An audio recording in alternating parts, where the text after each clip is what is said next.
Саламатсызбы, Роза эже? Саламатсызбы. Азыр расмий түрдө жолдошуңуз менен ажырашып эле экенсиз?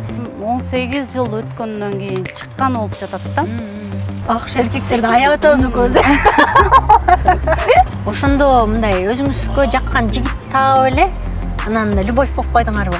Башка уруктан келген баланы көп эле жактыра бербей, ушинтип акчаны сиз тапчы турбайсызбы? Мен базарда иштечүмүн да, соода кылчумун да. Рас эле туруп алып турум деп атасызбы? Албетте, рас эле туруп алып. Дагырды зыйтып койбойлукпу? Экөөбүз ынтымактуу. Мен бул жакка деле чыкпайт болчумун. Бирок күйөөм түрткү берип койду мага. Сиз TikTokко кирдиңиз? TikTokко кирген ченде деле TikTok боло электе деле мен аябай бийди жакшы көрөм. Байкагышыма караганда эже, силер бир гана ошо төшөктөн жакшы келише албай атасыңар. Ойношторуң менен ырдап жатасың деп айтты да. Мен жаман келин болдум мүмкүн аларга. Ыйлабасаң балага эмчек жок болду да. Ыйладым да менчи. Сиз мындан кийин турмуш курбайм деп атпайсызбы? Эмнеге курбайм деп атасыз? Мен себеп дегенде өзүмө ишим жок.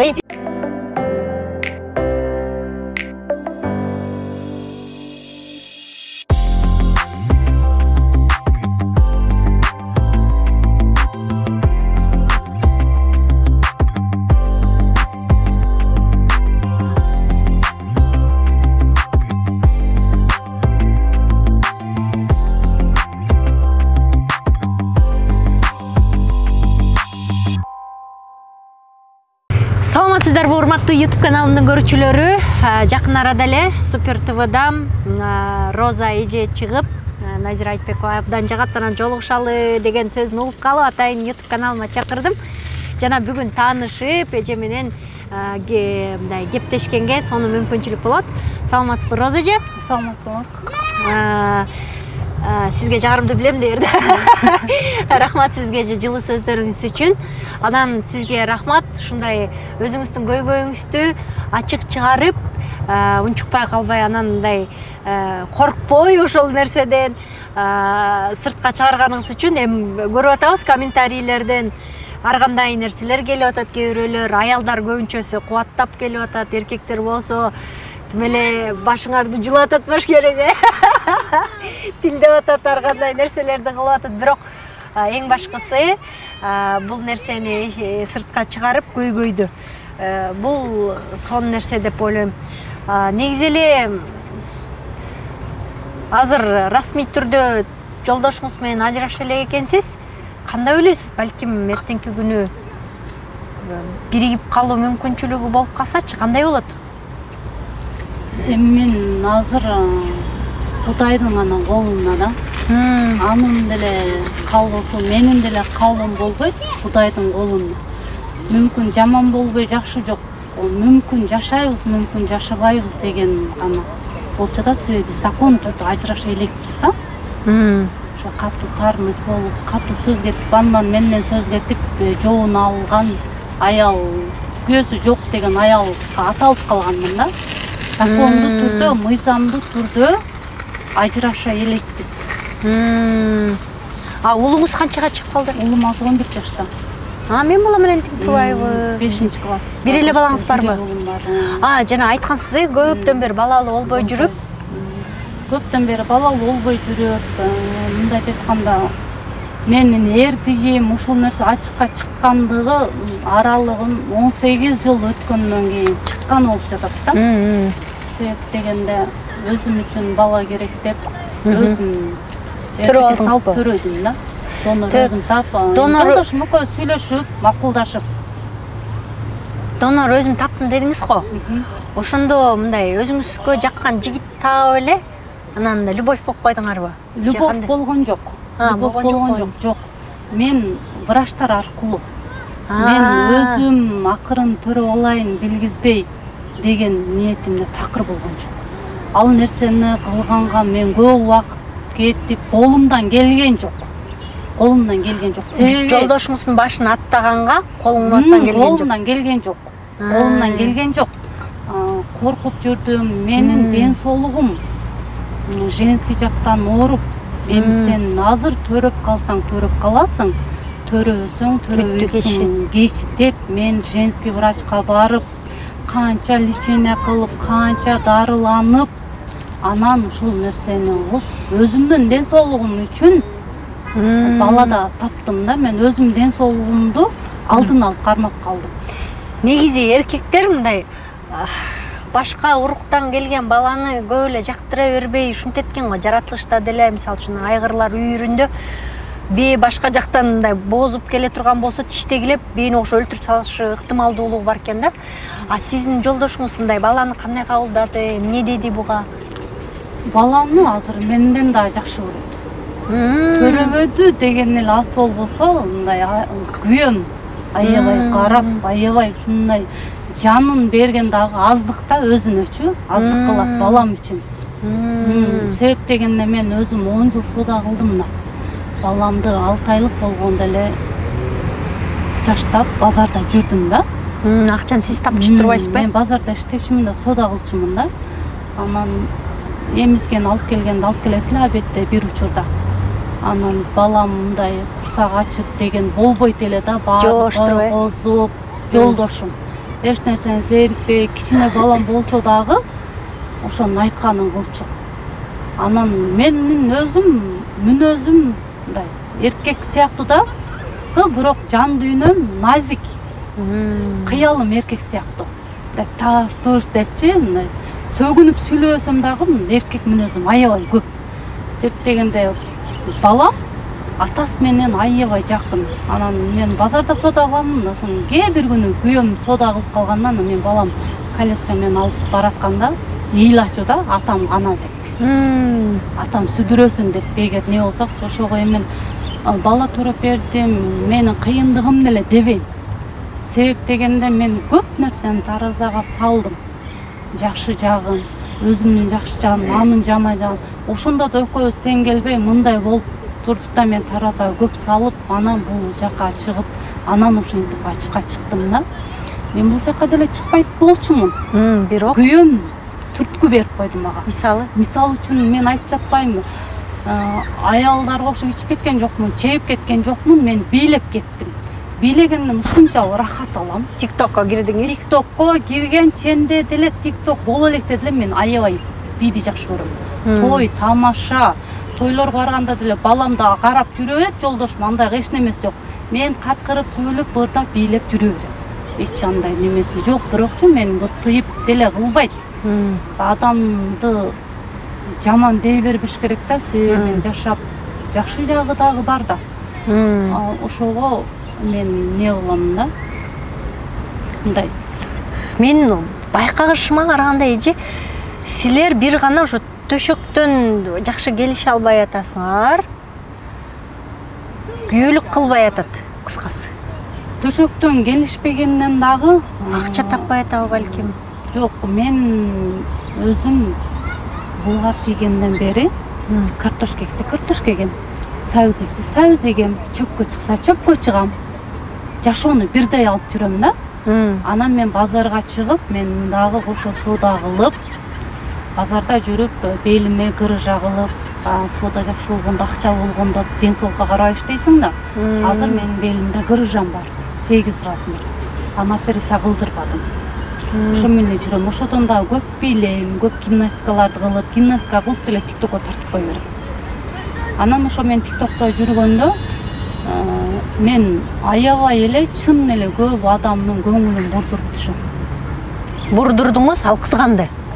Ал кызганганда, кызгангандын жолу башка, анан кызгангандай жол жок да. Мындай карагандачы. Мындай жакшы көргөн адам болсо деле мындай өзүңө билинет, андай болгон жок. Мен бир видео чыгардым. Именно ошого мен муну билем да, мындай жазган сөздөрүн. Башка ат менен кирсе деле, башка сүрөт менен деле кирсе, дана ошо күйөөм жазганын мен билем да. Ошентип мен ырдап чыкканда, ойношторуң менен ырдап жатасың деп айтты да.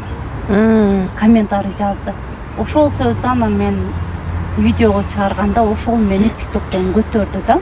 Роза балким ал сизди аябай сүйүп аткандыр, бирок сүйүүсүн билдиргендин жолун билбей аткандыр. Сүйүүсүн билдиргендин жолун билген болсо, мен деле кармаганга аябай аракет кылдым. Кылдыңызбы? Мен аракет кылдым. Мага 2 жыл мурун талагын берип койгон. Кет, сен бошсуң, сени эч ким албайт, сен ошол үчүн жүрөсүң деген сөздөр өткөндө деле мен кепсинтүү, басымтуу болду. Анан 1 жыл мурун кайын журтумда дагы менде болду жок. Бирөөнүн күйөөсү жаман болсо, бирөөнүн кайненеси жакшы болуп, аял менен күйөө жашай берет да. Мага 2 тараптан да ортодон мени кысып коюшту. Кайын журтум ата-энем менен куда катташпайт. Мен жаман келин болдум, мүмкүн аларга. Жакшы жумуш аткарбай, келиндик нерсени кылбай, бирок мен жакшы жердин кызымын. Мен жаман келин болгон менен. Чын мен мындай азыр деле айтам, тандырга башымды киргизип, манжап, күйүп пышкан келин болгон жокмун. Бирок мен бардык нерсени түшүнүп, бардык адамга жакшы болуп, бардыгын сиздеп, сыйлап, сыйым жакшы эле болгон да. Азыр окудуңуз беле же билимиңиз барбы? Жок, мен орто билимдимин. Мектептен кийин окуган жоксуз? Мектептен кийин окуган жокмун. Кайсы жаатта окугуңуз келди эле мында? Кыялыңыз барбы? Ушундай болгум келет деп. Менин кыялым ушул ырчылыкка мен өзүм жаш кезимде ыр жазам. Ыр жазасыз. Мен ыр жазамын. Мен ыр жазам. Чыгармачылыкка жакын турбайсызбы? Өтө жакынмын, анан баягы моментальный загрузка дегендей эле моментальный ыр жазып коем. Анан кийин ошо ырларыма да кызганыч болуп жүрүп, көп ырларымды тутуп койдум. Күйөөңүзбү? Ал артта калды ал убактар, бирок мен талантым ташкындап, TikTok мен үчүн эле чыккандай болду да. TikTok'ты чыгарган аябай рахмат айтам. Болгон ич күптүңүздүн баарын ошо жака чыгарып TikTok'тан чыкты. Мен жолдошума айткам, талантым бир күнү бир жерден сайып чыгат. Күйөөмдүн аты талант да. Мен талантка турмушка чыкпай, таланттуу адамга чыкпаптырмын дейм да. Может, күйөөм да чоң окуу жайда окубай, мени колдой албады. Мен өзүм 5 жыл соода кылып Дордойм деген ыр жазганмын. Аны Бакыт Мамаев оон жазып, ырдап чыккан, клип тартылбай калган. Даже ушундайлар да ошондо окуяңарлар бар. Ошого да мени колдоо болбоду да. Жолдошуманчы. Менден акча топтоп кеткен эле контролер лично $500 акчасын берип, мен менен ошо Бакыт Мамаевдин студиясына барып, жаздырып берди. Ошол дагы кызганыч болуп, мага жолдошум аябай эле көп нерседе мени артка тартып койду. Мага колдоо болгон жок. Колдоосу керек болчу талантыңызга, өнөрүңүзгө, жашооңузга. Жана башка интервьюда айттыңыз, тамак ушундай аракет кылып жазсам, аны деле мындай даамдуу экен деген нерсеси жок, жылуу сөзү жок. Ушундай нерселерден көңүл калып отуруп анан ажырашууга келди де. Менин тандоом өзүм үчүн жашайм деген ой менен болду. Мен кыялдарымды орундатам. Мен кыялдарымды 40ка чыксам дагы орундатам. Мен бул жагымдагы нерсем чыкпай кантип болсун депчи. Азыр 80-чи жылкосоңуз 41 жаштамын. 41 экенсиз, Сон жашта экенсиз. 41 жаштамын. Бышып турган кезген да. Анан ошол ырым мен Красноярскиге иштегени кеткенде Дордойдон коюлуп жүрүптүр. Мен өзүмдүн кулагым менен өзүмдүн ырымды уккан жокмун. Ошол ырым ырдалганда кыргыздар анча маани бербей эле мага айтышат да, орус адамдар мынтип турчу экен да. Дордойдун гимни ырдап соода кылбай тургула деген немедечи. Мен өзүм укпадым, мен өзүм көрбөдүм, айтышты да. Анан мен келгенде эле ал ырдалбай калды. Сиз Орусияда демек дагы иштеп келдиңиз, Красноярскиде. Жакшы. Өзүңүздүн немеңиз каяктан? Түйүңүз, Алайдын Алайдын кызы турбайсызбы? Алайдын кызымын. Биздин уруштун тоскоолдугу эми менде деле күнөө бар. Себеп дегенде мен өзүмдүн каалоом эмне болуп жатат, ошону аткарышым керек. 20 жылдыкка кетип калганмын, жөнөтпөй койсо дагы. 20 жылдыкка? 20 жылдыкка кетип калганмын. Ошодон кийин дагы көп нерселер болуп, анан мен ал жакта жүрсөм, ошо Дордойдо тааныбаган адамдарга өзүнөн өзү эле жарыя кылып жүрүптүр да. Ал классташтар менен кетти, ал жалап болуп кетти. Мен кетирдим, аны мен алып келбейм, жашабайм деп жаргылып, бирок кайра алып келип да 4 жыл 5 жыл жашап койдук да. Роза эже, сиз анда окууңуз өзүңүздү өстүргүңүз келет экен. Сиз бийиктегиңиз келет экен. Сиз бутуңузда чынжыр болуп аткан нерсени эле үзүп койдуңуз, эркиндикке чыктыңыз. Туура түшүндүмбү? Ооба, өзүмдү өзүм алдыга түрттүм. Сен жашашың керек, сен каалооң аткарышың керек. Сен турмуш деп ушунча өмүрүңдү өткөздүң. Сен каалооңду кылчы. Өмүр өзү кыска. Балам чоңоюп калды. Мен өзүм үчүн жашап, мен өзүм каалоом чыгарайынчы. Мен ушул дептеримде жазылган ырлар дагы ушул элге айтылсын өзүнчө деп. Азыр мен ошо 5 жыл мурун өмүр жолум деп өзүм жөнүндө ыр жазганда 14 куплет. Менден эч нерсени сурабай эле ошол ырды укса, мен жашоомду түшүнүп, негативтерди эле мен бетимден 5 өпсө керек дейм да. Азыр мисалы үчүн жаалап атышат да. Эгерде сиз бүгүнкү ситуацияны жеңип кетсеңиз, эртеңки күнү бүгүнкү Розадан 2 эсе мыкты Роза болуп чыксаңыз, анда элдин баары сизди бүгүн төпөштөп ыргытып аткан элдин баары эртеңки күнү сизге гүл ыргытат. Ошентип мен жаман болбой жакшы жок, бардыгына чыдаш керек. Баштадымбы, аягына чыгышым керек. Өзүң кылгандын баардыгын өтөрүп, негативдер болот, ал жака тартат, бул жака тартат, бирок талпынып чыгып кетсең, өзүң чыгып кетесиң да. Ыйлабасаң балага эмчек жок болду да. Ыйладым да менчи. Ошол үчүн бул жакка болгонго чейин эле мен 3 күн аябай ыйладым. Кудай, мен азыр эми жумуш кылганга болбойт да, менин базарга киришке албайм, себептенде кыржаман бутум аябай ооруйт. Көп басып койсом деле түнү менен бутум ооруп, бутум сыздап чыгат. Бутум сыздап чыгат, аябай кыйналам. Ошого анан мен ошо интернет аркылуу өзүмдүн